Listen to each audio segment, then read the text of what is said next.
Joining me now is the Shadow Minister for Health and Aged Care, Anne Ruston. Senator Anne Ruston, thanks for joining us again. And just on that, just on the flag, obviously I think the whole country's united in that someone like Adam Bandt shouldn't reject the national flag, but that shouldn't be now taken by the ABC to somehow suggest we now have 3 national flags and you should have to stand in front of 3 flags every time you raise a flag.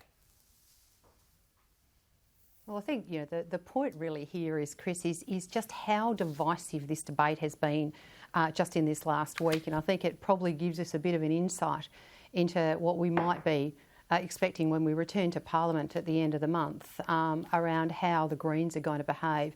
Obviously, clearly emboldened by a number of new people in the Parliament, both in the Senate and the House of Representatives, and this is the kind of behaviour that has actually started this term of government on such an extraordinarily divisive note, just at the time when we really do need as a country to be coming together. And I think Jacinta's absolutely right, as is KERRYNNE LIDDLE, who is Senator-elect from South Australia, another amazing Indigenous woman, who actually said to me the other day, who was quite upset about the comments that were made by Adam Bandt, because she said, my grandfather fought in the Second World War. That was the flag that he fought under, and here is somebody in the Parliament that I feel very privileged to go and sit in who is disrespecting that flag. And I think, this has just been a really sad week for Australia, that this is the way that the Greens clearly are intending to behave in government. Just, you mentioned KERRYNNE LIDDLE. I mentioned her win on the program last week. I've been openly supporting her trying to get into Parliament over the last 6 or 8 years. She's another great addition to the Senate. You'll be very pleased about that. She's a South Australian senator, but like Jacinta Price, she hails from Alice Springs. And she's also very focused on private enterprise and jobs and opportunity as the way forward to relieve Indigenous disadvantage.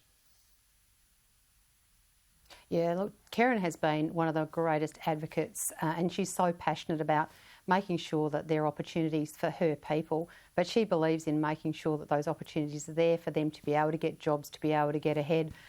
Huge experience. She's been a journalist, she's worked in the resources sector, she's worked in the tourism sector, she's worked in aged care. She's a mum of 2 gorgeous children, but she also fostered two young children that she brought up. I mean, KERRYNNE is going to bring the most extraordinary breadth and depth of experience to the Senate, and I think we're really lucky with the new senators that the Coalition is going to bring to the Parliament when it goes back, and KERRYNNE is absolutely exceptional.